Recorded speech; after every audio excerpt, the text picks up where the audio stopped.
what's up? Ako po si Joy Ann Montilla, proud Seventh-day Adventist member of Pasay Adventist Church, and welcome to the Joy Ann Show Season 2! Bago yan, shoutouts muna tayo sa M&K Balloons. M&K Balloons is located at Barangay Concepcion, Baliwag, Bulacan.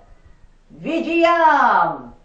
Ito po ay ang matatagpuan po sa compound ng South Central Zone Conference Barangay San Rafael, San Pablo City. And batiin po natin ang lahat ng ating mga Repa Peeps. Mga Repa Peeps po natin sa Mamsi Church. And sa ating mga Repa Peeps po sa Pasay Central Church. And ating mga Repa Peeps sa Pasay Adventist Church. Okay, speaking of Pasay Adventist Church, miss na miss ko kayong lahat. Ayun. Miss na miss ko kayong lahat. And of course, especially sa mga members ng Pasay Adventist Church Youth Ministries. And of course, syempre sa mga estudyanteng magtatapos po ng kinder, prep, yun rather, pre-elementary, elementary, high school, and college. Ito po para sa inyong lahat. Ito, special tribute po ito. Para sa mga magsisipagtapos sa pre-elementary, elementary, high school, and college. Dahil ito ay special po para sa inyong lahat. Ito, magkakaroon naman po ng conflict. Ito magkakaroon naman po ng conflict ang Adventist student na nag-aaral outside the Adventist institutions. So, ito ang tip ko sa inyo. Tip ko sa inyo sa mga Adventist students na nag-aaral po sa labas ng Adventist institutions. Mapa-elementary man, high school, o college. Okay. Ito para sa inyo. Pag Friday morning, okay lang yun. Pag Friday afternoon, ito ay sasapit po in between Vesper. Between po ng Vesper. Pag Friday po, kunyari, 3 p.m. po ang start ng graduation. Ganun din po sa ibang mga paaralan sa iba't ibang dako ng ating bansang Pilipinas. Be sure, ang mga Adventist students na nag-aaral sa labas, kailangan maging kampante kayo. Nais ninyong madaluan ang mga graduation ceremonies in between Fridays and Sabbaths. And of course, ito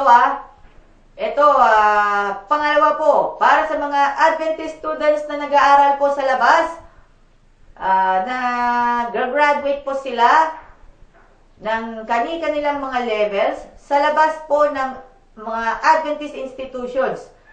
Okay, Sabbath morning, kumbaga ang Sabbath morning ang schedule ng graduation. So, ang Sabbath morning, ito ay pinakamahalaga sa church. Dapat po yung mga bata nasa church. Yun nga lang po, ang magsisipagtapos, kailangan mo nang umattend ng graduation sa labas ng Adventist institution. Kasabay po ng pagsapit sa araw ng Sabat. And ang graduating student, maaari pong bumawi na lamang po siya sa A-Way program. Okay, pag-usapan na natin. Sabbath morning, nasa school for their graduation exercises sa mismong araw ng Sabat. At pagdating po ng hapon, mga graduating students sa labas ng Adventist institutions, maaari po silang attend ng AY program.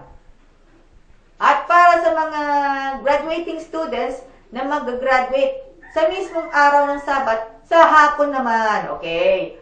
Kinakailangan po sa umaga po mag-attend po sila ng Sabbath service from 8 a.m. to 12 noon in various Adventist churches, saan man lupalop ng Pilipinas.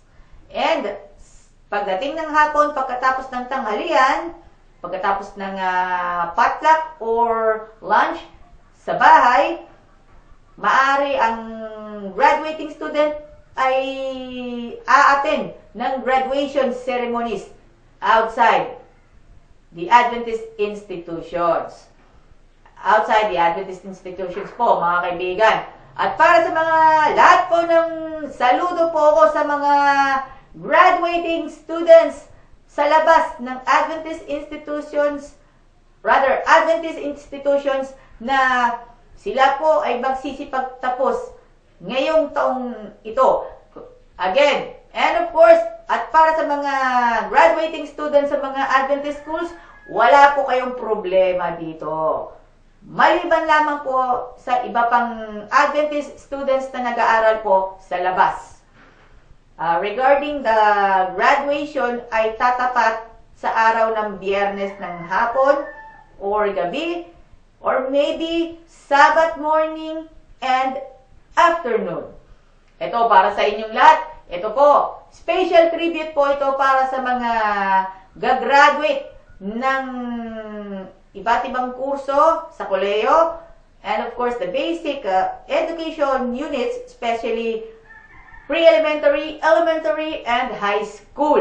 So, saludo po ako sa mga nagsisipagtapos sa taong ito. Congratulations, Batch 2015! Paalala lamang po, and another reminder, mula sa inyong lingkod, Joy Ann Montilla, member of Pasay Adventist Church. Again po, shoutouts muna tayo kina Mario Canta, Jose Orly Lositano, Noel Villapando, Nelson Goliardo, Erwin Encanto, and Renato Llagas of De La Rosa Express. Sila po ay nanonood po sa aking program. This has been Joy Ann Montilla signing off. Smile naman kayo dyan, and Ebrel Teng. Yes, sir!